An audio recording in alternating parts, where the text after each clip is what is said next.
e por isso a gente chamou aqui a doutora Luana Araújo, que sempre nos socorre a essas questões de saúde e principalmente relacionadas à saúde da mulher. Olá, doutora Luana, bom dia, seja bem-vinda ao nosso programa. Bom dia, Fabiola, Josias, Thales, a todos que nos assistem. Um bom dia, se é que é possível, né? Dentro dessa circunstância tão grotesca que vocês mostraram agora, que na verdade unicamente reflete o mesmo nível da política nacional, né? Baixo nível de mau gosto, vulgar e pouco conectada com a realidade. E é muito impressionante, doutora Luana, porque a gente até iniciou o nosso programa falando a mobilização da opinião pública em relação a esse PL, né? Tomou as redes sociais, tomou as ruas, e até com uma possibilidade aí, talvez, da bancada evangélica dar um passo atrás. Mas eles dobraram a aposta. Estão agora, neste momento, ao vivo no Senado Brasileiro, com essa apelação, como a senhora acabou de ver, inclusive aqui. Então, queria parte técnica mesmo, doutora Luana. O que, que é a assistolia fetal? O que, que significa esse procedimento? Ele deve ser utilizado? Não deve? Queria que você explicasse para a gente do que se trata.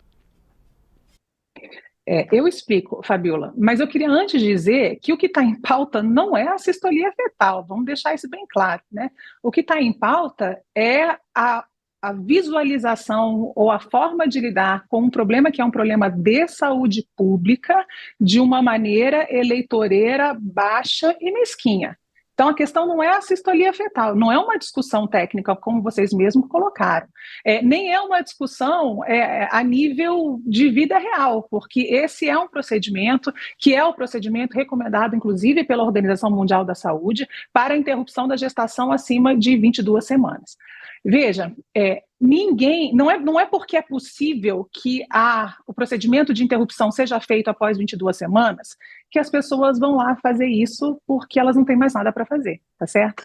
Não é nenhum sonho de nenhuma menina. Ninguém pensa, né, quando jovem, meu sonho é ter uma carreira de sucesso e fazer um aborto. Por que não? Ninguém pensa isso. Né? Isso não é assim. Não é porque é permitido que você faça excisão de dentes, que você tire um dente, que você vai fazer isso porque você não quer escovar os seus dentes, tá certo? As pessoas recorrem a procedimentos extremos que têm um impacto absolutamente inesquecível, tanto para as mulheres quanto para os profissionais que participam dessas circunstâncias, se isso não for por uma condição extenuante, não há outra saída. Então, veja, essa PL, que eu não chamo de projeto de lei, que eu chamo de dejeto de lei, porque, infelizmente, nesse país, as pessoas, alguns nobilíssimos parlamentares, têm a imensa dificuldade em promover os seus projetos de lei ou em pensar os seus projetos de lei de acordo com a necessidade real, né, com a realidade dos fatos e entender qual é o impacto que ele vai causar e entender como é que esse impacto vai ser medido e como essa lei vai ter o seu impacto reavaliado para que ela seja constantemente aprimorada. Isso não existe. Então, eu quero depois trazer alguns números para você sobre o impacto da violência sexual sobre crianças e mulheres neste país, mas sobre o procedimento específico que você está mencionando, ele é simplesmente isso. Ele é o procedimento que é recomendado pela Organização Mundial da Saúde naqueles casos em que, infelizmente, é necessária a interrupção da gestação acima de 22 semanas. Doutora Luana, eu queria saber da senhora o seguinte: esse tipo de postura do Conselho Federal de Medicina cria alguma dificuldade para o médico que está lá na ponta? Ele se sente constrangido, com medo de fazer um procedimento e poder acabar sendo punido posteriormente?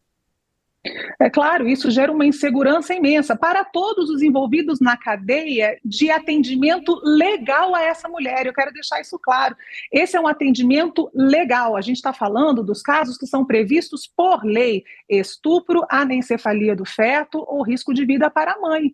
Então, veja, se essa mulher vai ficar insegura, é claro que o profissional ou os profissionais envolvidos nesse atendimento também também ficarão inseguros, porque fica aí uma situação extremamente vulnerável para todos os envolvidos, porque não há uma coerência de postura entre a autarquia que rege o exercício da medicina e a justiça, né, e a Constituição desse país. Então, há alguma coisa de muito errado nessa história. E aí, Thales, eu queria trazer para vocês que muita gente utiliza os dados do Anuário de Segurança Pública, né, de 2022 para estimar a violência sexual no país. Mas eu queria trazer para vocês os dados do Instituto de Pesquisa Econômica Aplicada, o IPEA, que fez uma pesquisa usando os dados do Sistema de Informação de Agravos de Notificação do Ministério da Saúde, chamado SINAM, para fazer o cálculo dessa prevalência do estupro e entender o quanto que a gente enxerga desse estupro, na verdade, no país e o quanto que, de fato, ele acontece.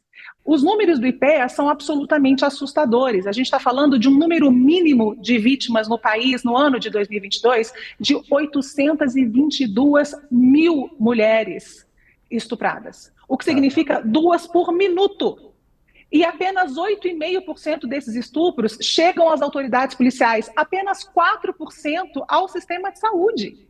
Então, veja, como é que você dá qualquer segurança e como é que esse projeto entende como objetivo diminuir os abortos, se você não está atacando a causa, você está criminalizando quem já está numa situação de absoluta fragilidade, mas você não ataca a causa. Então, se esses nobilíssimos parlamentares, na verdade, tivessem mesmo como intenção diminuir o número de abortos realizados nesse país, eles teriam um caminho bastante frutífero, que seria o de melhorar a educação sexual de crianças e adolescentes, aumentar a punição para os estupradores, aumentar a segurança jurídica que essas mulheres têm de serem credibilizadas quando elas dão os seus depoimentos e procuram o sistema policial ou o sistema de saúde por ajuda, e não o oposto.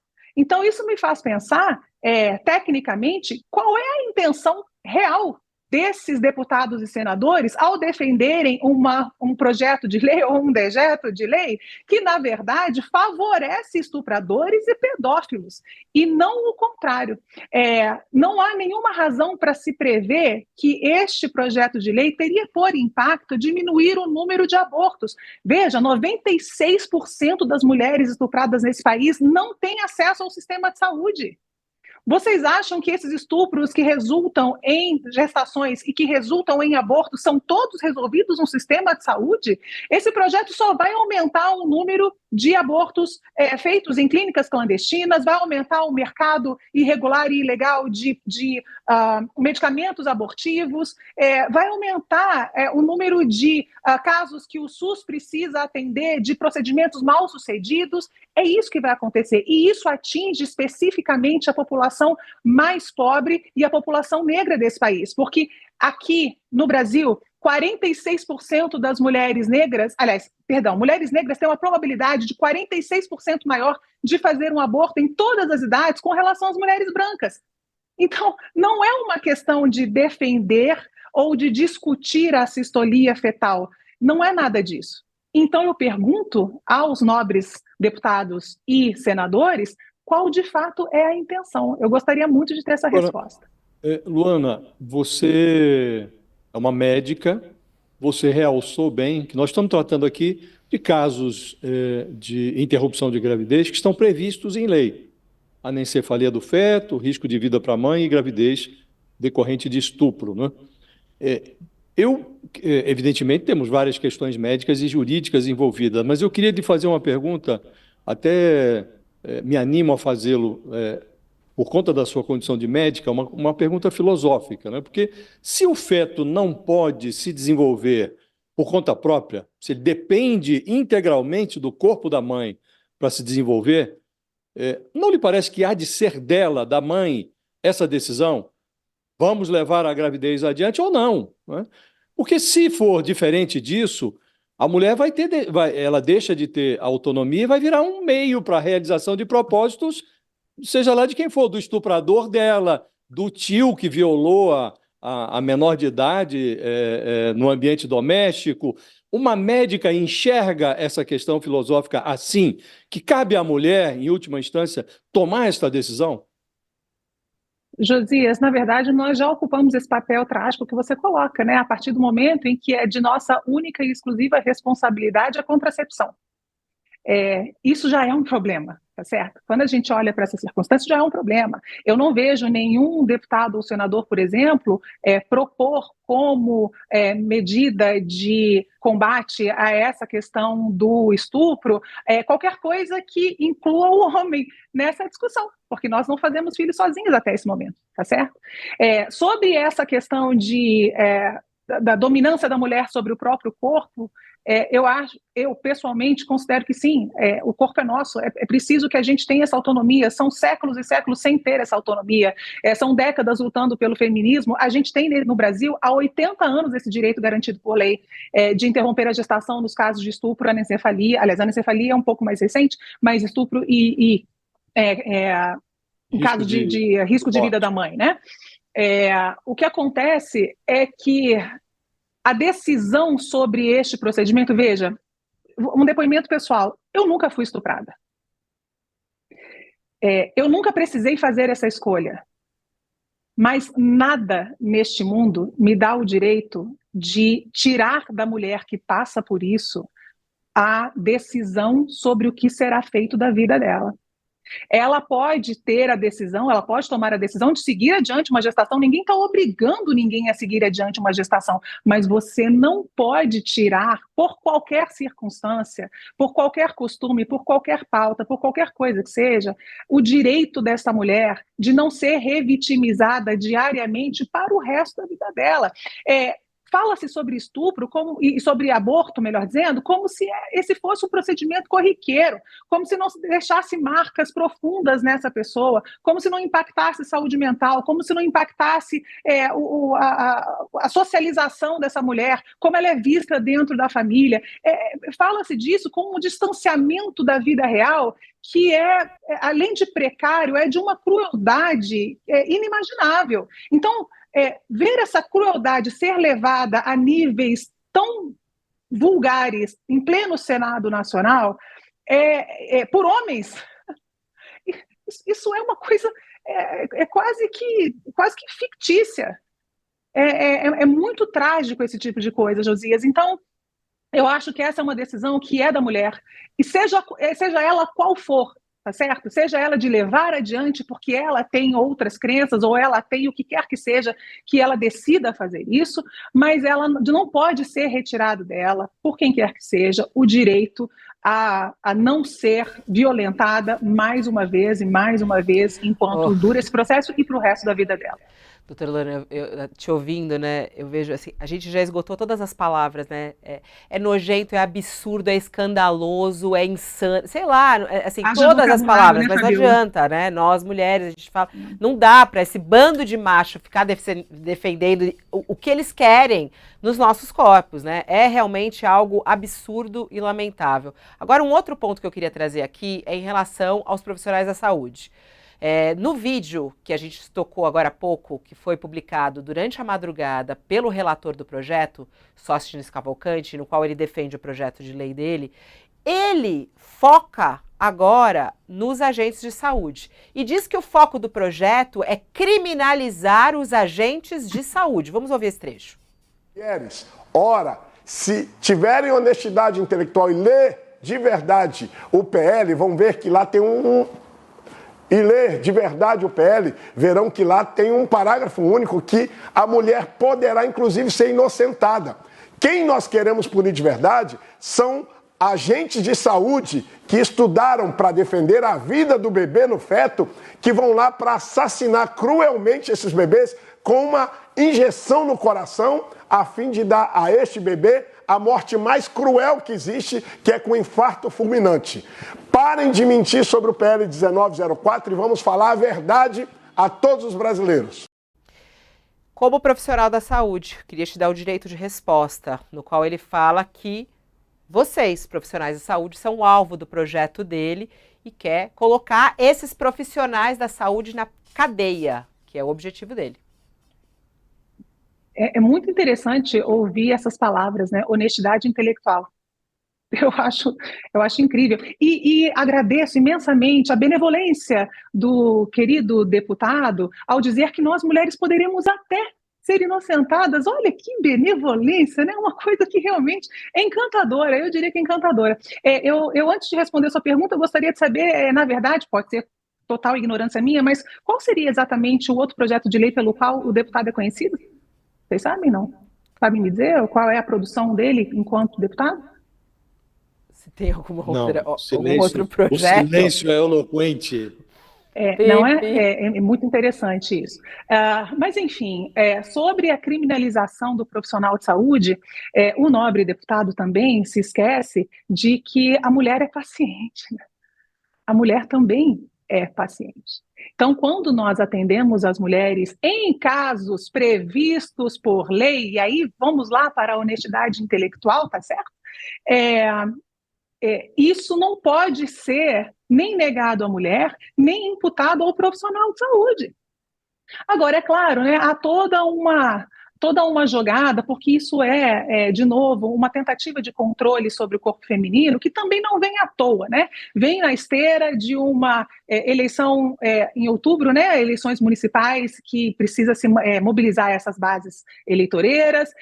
Há também uma eleição vindo no próprio Conselho Federal de Medicina, vejam aí. Então, há todo um interesse, né, por trás dessa discussão abjeta. E sim, Fabíola, eu sempre me considerei, como filha de uma professora de português, uma pessoa com um vocabulário extenso, mas eu estou ficando sem vocabulário para lidar com uma situação como essa. Mas eu acho que essa questão, né, de criminalizar os profissionais da saúde é algo muito delicado, essa ameaça, porque até conversando com alguns médicos, né, doutora Luana, eles ficam amedrontados em relação a isso. É claro. Né? Eles é ficam claro. muito amedrontados. Fabíola, apenas 1,7%, eu acho que é esse o número, tá bem? Das cidades brasileiras tem um serviço dedicado ou que realize esses procedimentos de interrupção de gestação. Então, essa rede de profissionais que legalmente faz esse procedimento, de novo, pela lei permitido a qualquer etapa da gestação, e muita gente me pergunta, um parênteses rápido, muita gente me pergunta assim, mas, poxa, 22 semanas, por que esperou tanto tempo? Ninguém espera tanto tempo por eu hoje esqueci, precisei ir à feira, não fui fazer a minha interrupção. Não é assim que funciona. Essas mulheres e essas crianças, principalmente, estão sob constante violência e ameaça. A maior parte dos estupradores estão dentro da casa dessas pessoas. São pais, são irmãos, são tios, são vizinhos, são pessoas do círculo de confiança. Principalmente, quanto menor a idade dessa vítima ou quanto maior a dependência econômica dessa vítima, maior a dificuldade que ela tem de romper este ciclo e conseguir chegar a um sistema de saúde. Para uma criança, então, essas mesmas pessoas impedem a educação sexual de crianças e adolescentes. Então, para que aquela menina consiga entender o que aconteceu com ela, para além da questão da violência, para que aquilo gerou uma repercussão biológica que é incompatível com o desenvolvimento biológico dessa vítima e que precisa, portanto, de ser interrompido, até que ela consiga chegar a um sistema de saúde em míseras 1,7% das cidades do país, é um assombro. E ela ainda precisa de um adulto para acompanhá-la. Então, ninguém chega a fazer isso depois de 22 semanas porque simplesmente foi ao cinema e esqueceu de fazer isso. As pessoas chegam a esse ponto por absoluta necessidade. Então, se esse círculo de profissionais que estão aptos a fazer esse procedimento é tão pequeno e eles estão sendo alvos diretos dessa história, eu me pergunto se a autarquia que toma conta do exercício médico nesse país não deveria estar protegendo esses profissionais ao invés de ajudar a criminalizá-los. Agora, doutora Luana, o governo demorou a se posicionar em relação a essa matéria, né? Na semana passada aprovaram lá um pedido de urgência e o líder do governo disse que não era assunto de governo, que, portanto, ele não ia se manifestar. O que eu queria lhe perguntar é, como profissional de saúde, de novo, contra esse pano de fundo que nós estamos analisando aqui, não caberia ao Estado aproveitar esse ambiente de incivilidade e desinformação para esclarecer que o Estado, nesse momento, o Congresso, nesse momento, talvez devesse estar discutindo educação sexual nas escolas, aperfeiçoamento do programa de distribuição de contraceptivos e da necessidade de prover suporte médico, psicológico às mulheres que querem realizar o aborto e até para as que não querem depois do estupro? Porque eu acho que não querem também, e elas têm essa prerrogativa, né? Não lhe parece que falha o governo nesse momento, quando não aproveita essa oportunidade para injetar alguma informação na conjuntura? Eu acho que essa é uma oportunidade perdida, Josias, exatamente pelo que você está colocando. Eu entendo que haja, de novo, né, dentro dessa insanidade que se tornou esse país, em termos de topa-se tudo pelo voto alheio. Eu lamento muito que essa circunstância, essa oportunidade mesmo esteja sendo perdida, porque, veja, era uma grande chance de se retomar a narrativa. Porque, veja, de novo, não é sobre a sistolia fetal, não é sobre queremos ou não que o aborto seja diminuído, porque este projeto de lei vai ter o efeito exatamente oposto. Os abortos aumentarão. Então, se a gente sabe, pelos números todos que temos disponíveis no país, que esse aborto vai aumentar, então a narrativa não é contra o aborto. Se a gente está falando sobre criminalizar o profissional de saúde, então também não é sobre o aborto, muito menos sobre estupro, muito menos sobre violência sexual. Então, eu acho sim que era de fato uma grande chance que o nosso governo poderia aproveitar para ampliar a visão de conjunto. Quanto menor essa visão de conjunto, quanto mais monofocal é isso, mais isso atende aos fundamentalistas, porque você fica sem contexto, então apela-se para toda e qualquer coisa. Mas quando você amplia a visão de conjunto das pessoas e você ilumina os fatos e você mostra a realidade, você força as pessoas a pensarem, você força as pessoas a exercitar a empatia, e com isso a gente tem uma discussão que é muito mais lógica, mais lúcida e mais proveitosa para todo mundo. Eu acho que a gente teve demonstrações muito claras das mulheres nas ruas desse país, que não é fácil para uma mulher conseguir sair da sua casa, de cuidar dos seus filhos, do seu trabalho, para ir se manifestar na rua, veja bem, numa manifestação quase que exclusivamente feminina, o que é uma tristeza, porque os homens deveriam estar lá também nos apoiando, tá certo? E a gente viu muito pouco disso. Mas eu gostaria de deixar registrado aqui, falando em apoio masculino, a fala do ministro Silvio Almeida, que foi, acho que, a primeira pessoa do primeiro escalão do governo a se manifestar, e foi extremamente preciso e lúcido na fala que teve. É isso que a gente precisa que as pessoas retomem essa discussão a nível de saúde pública, como num Estado laico que é aquele no qual nós vivemos, de uma maneira que envolva os envolvidos diretamente, que somos nós, mulheres, e os próprios profissionais de saúde. Então, se isso não acontecer, quanto menor e mais rechaçada fica essa discussão de um tema que é bastante complexo e que é sempre foco de uma grande discussão acalorada, maior o palco que se dá para esses fundamentalistas. Doutora Luana, antes de a gente se despedir, tem uma questão que até o Josias falou bastante disso na semana passada. Esse número mágico que eles colocam nesse projeto, que são as 22 semanas, né?